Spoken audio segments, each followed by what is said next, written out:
On ne voit que des gens nus. Les Vaorani sans habits se sont alignés le long de la rive. Ils ne paraissent pas agressifs.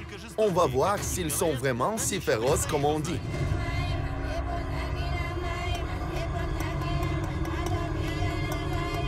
Il est difficile d'imaginer qu'encore au XXe siècle, les Vaorani tuaient tous ceux qui venaient sur leur terre. De nos jours, les tribus sont divisées. Ceux qui se cachent dans la forêt et tuent des étrangers, et ceux qui nouent des contacts avec le monde extérieur et, paraît-il, sont heureux d'avoir des autres. Voici des Vaorani, mes amis. Très pittoresque. Merci. Waponi Daureki. Waponi Daureki. Bonjour. Comment ça va? Ça va bien. Je peux serrer vos mains? Oui. Waponi, je peux. Tous les hommes sont nus. L'instrument de chacun est soutenu avec une ficelle. Heureux de vous voir. Nous aussi. On s'est inquiété. Vous devriez être déjà chez nous. Vous avez dû penser qu'on nous a déjà butés? On s'attendait au pire. Le soleil a couché 2 fois, mais vous n'étiez pas venus. Nos guides appartiennent à cette tribu. Ils les ont prévenus de notre arrivée. On nous attendait. On ne doit pas se soucier de nous avec nos guides, Ginto et Miguel. Mais pourquoi ils sont tellement différents? On dirait qu'ils sont d'une autre tribu. Jetez un coup d'œil sur eux et sur vous-même. Ils ne sont pas décents, à mon avis. À vrai dire, je dois éclaircir. Vous vivez comme ça ou comme ça? Je suis toujours nu. Regarde là. Vois-tu les traces du hamac? Le hamac, c'est une preuve. Je ne pouvais pas comprendre pourquoi il me montre son derrière dur, alors qu'il me tourne le dos pour montrer les traces du hamac pour prouver qu'il est toujours nu.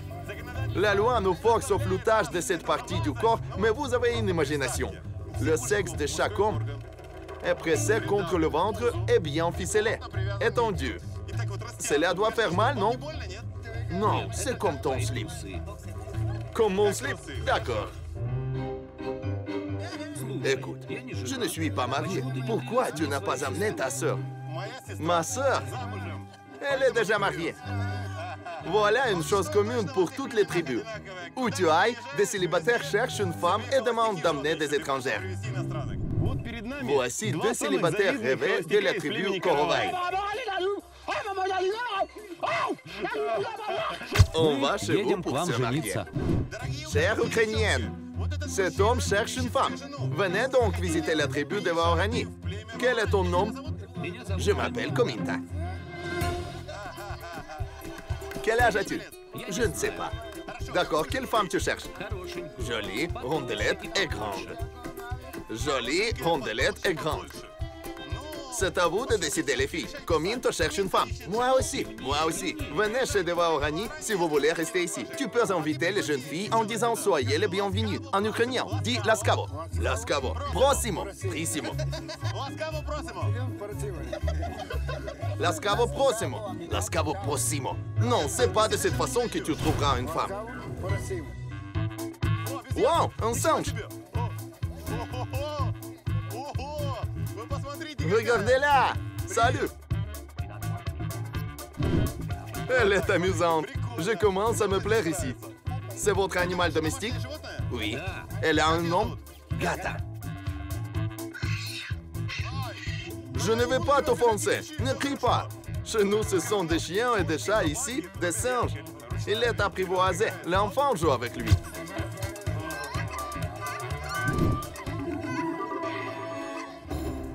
Je suis heureux de voir cette attitude amicale des Indiens.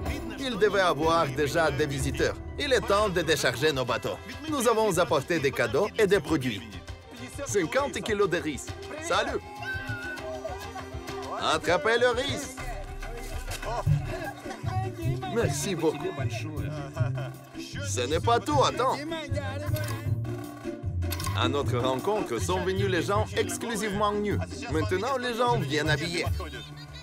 On dirait la civilisation a pénétré jusqu'ici. Ils se présentent nus pour montrer leur aspect traditionnel aux touristes et visiteurs. Après, ils mettent un short et un t-shirt. C'est plus confortable. Ouais, les gars, choisissez vos machettes. Les casseroles pour les femmes. Cela est pour les enfants. Tenez, il y en a pour tout le monde. Il y en a assez. Qui joue au football? Tenez, les gars. Et des bonbons pour les enfants, bien sûr.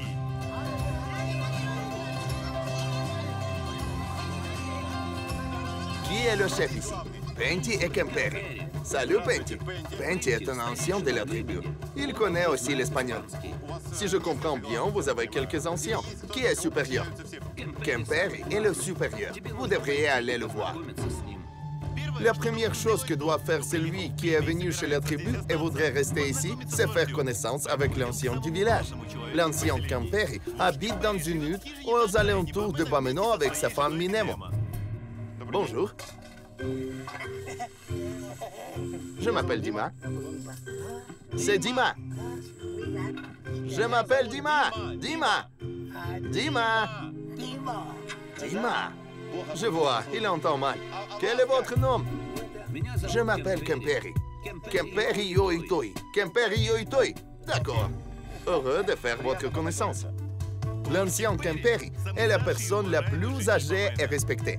On dit qu'il a plus de 120 ans, mais personne ne connaît son âge exact. Les Waorani ne célèbrent pas le jour de naissance et ne connaissent pas ni l'année ni date de leur naissance. Mais tous savent que Kemperi est né et vécu encore du temps quand tous les Waorani étaient non contactants. C'est à vous la personne la plus âgée. Il m'est égal si vous en avez vraiment 120 ans. Que j'aimerais demander comment votre tribu a commencé à contacter avec les civilisations et comment sa vie a changé après que les contacts étaient établis. Les contacts de ma tribu avec le monde extérieur sont assez récents. Je me rappelle bien le temps quand nous avions tué des étrangers. Une fois, nous avons tué beaucoup de blancs qui coupaient nos arbres. Nous nous sommes cachés dans les feuilles d'où nous étions sortis avec des lances. 2 ou 3 ont été tués tout de suite. Les autres ont pleuré et crié. De nouveaux étrangers ont accouru pour les soutenir. Mais apeurés, après nous avoir vus, ils sont dispersés. Nous avons tué tous ceux qui étaient restés et contents sont retournés chez nous. Mon frère Goma était content. C'est de cette manière qu'on devait attaquer pour donner une leçon aux étrangers qui ruinaient notre nature. Il est choquant avec quelles émotions Kemperi décrit les détails du massacre. Il a dû 1000 fois raconter cette histoire aux jeunes Waorani. Même maintenant, il partage ses souvenirs horribles avec un plaisir et une fierté. Vous avez remarqué comment il a raconté? Avec un sourire, c'est-à-dire, c'était une norme. Comment étaient-ils les autres gens, non Waorani? Ils avaient les habits comme toi, avec des insignes sur la poitrine. La couleur de leur peau était semblante à la tienne. Est-ce que ces gens étaient armés? Oui, ils étaient armés. Les étrangers nous tuaient aussi. S'ils voyaient un Waorani dans la jungle, ils tiraient tout de suite. Et quant aux gens qui tout bonnement pénétraient sur votre terre, vous les avez tués aussi? Ceux qui n'avaient pas d'armes ne coupaient pas la forêt? Aucune différence. Si quelqu'un posait le pied sur notre terre, on tâchait de le liquider. Cela nous était égal. Qui étaient ces gens et pourquoi ils étaient venus? Nous bondissions de la forêt pour les percer des lances. Écoutant tout ça, je commence à comprendre que ce n'est pas par hasard qu'on dit que les Waorani est une des plus féroces tribus sur la planète. Est-ce que vous vous souvenez combien de personnes vous avez tuées personnellement? Ils ne savent compter. 2, encore 2. Ils font cela sur le doigt. Ils ne savent ni lire, ni écrire, ni compter. Nous apprenons la quantité de personnes tuées sur des doigts.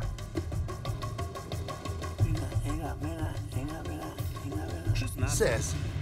Est-ce qu'après avoir tué quelqu'un, votre mari disait en revenant « Tu sais, chérie, aujourd'hui, j'avais tué 2 ou 3 personnes. Ça passe comme ça. » D'habitude, quand les hommes partaient pour une attaque, nous, les femmes, se cachaient dans la forêt voisine. Ils revenaient et tout racontaient.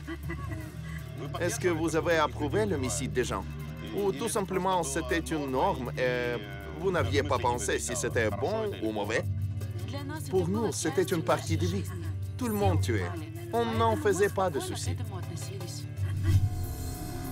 Tous les Indiens Waorani non contactants avaient la même attitude au meurtre. Aujourd'hui, la manière de réfléchir des Indiens contemporains déjà contactants reste pratiquement la même. Notre culture se distingue par la culture de la liberté d'expression, de la liberté de divertissement et de la liberté de meurtre.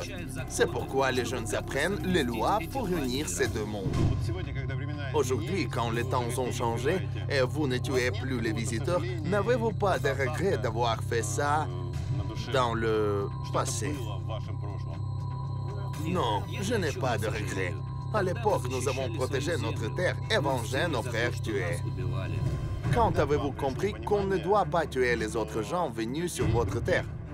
Quel était ce moment crucial? C'était des missionnaires qui nous disaient de ne pas tuer et vivre en paix avec des autres. Il est important de souligner que le processus de revirement en contact a été long et a pris beaucoup de vies de ceux qui essayaient d'apprendre aux gens de forêt un commandement principal, ne pas commettre de meurtre. L'opération Aouka a été la plus tragique tentative de lier de contact avec les Waorani. Nous parlerons plus des premiers contacts et suivrons les pas des missionnaires dévoilant les faits qui choquent. Ainsi, vous connaissez deux périodes, deux manières de vivre. Vous avez vécu dans un monde non contactant et vous continuez à vivre dans un nouveau monde contemporain. Lequel préférez-vous? Bien que nous contactons avec le monde, je préfère mener une vie calme et paisible dans ma forêt. Je ne voudrais pas déménager dans la ville. On meurt plus vite là-bas. À votre avis, combien de groupes non contactants de gens qui, comme vous, auparavant, n'ont aucun contact et continuent à tuer? Ils existent, c'est certain. Je ne sais pas au juste combien ils sont. Mais parmi ceux qui avaient choisi de rester en isolation, il y a mes proches. Je ne sais rien de leur sort. Si c'était possible, quel conseil vous pourriez donner à ces gens? Contacter avec le monde ou rester réfractaire? J'ai pu m'adapter à une vie nouvelle. J'estime qu'on doit laisser les non-contactants en paix. Ils ont choisi de renoncer à la civilisation, de rester libres. Il faut respecter leurs décisions. Mais ils continuent à tuer, c'est le plus triste. Le dernier cas a eu lieu en 2016. Oui, cet accident nous a vraiment choqués. Beaucoup de nous ont voulu se venger, aller dans la jungle et trouver des assassins. Mais j'ai dit aux habitants des Bameno de ne pas le faire, car cela ferait couler plus de sang. Vous voyez, mes amis, c'est étonnant. L'homme qui avait tué 16 personnes avec une lance a demandé à sa communauté de ne plus tuer et de ne pas se venger parce que les temps ont changé. Merci pour cette décision. Le meurtre d'un étranger était une chose complètement naturelle et habituelle pour un Waorani. C'était la loi de la jungle. Tuer les étrangers était une norme à l'époque, comme mettre une souricière de nos jours. Ils n'avaient pas de remords. Ils ne faisaient que défendre leur maison et leur territoire. Dans des cas très rares, ils pouvaient admettre un étranger dans leur tribu. Alors, ils lui donnaient un nom de Waorani. Il devenait le sien et n'avait plus peur d'être tué avec une lance. Je vais aussi te donner un nom. Quel est mon nom? Anva. Donc je suis Anva maintenant. C'était le nom de mon frère. Maintenant, c'est toi qui vas porter ce nom. Pourquoi Anva? C'est un nom qu'on donnait aux grands guerriers. Les hommes avec ce nom étaient les meilleurs responsables et chefs. Le fait que le chef m'a donné le nom de Waorani signifie qu'on m'a accepté dans la tribu et nous pouvons rester ici.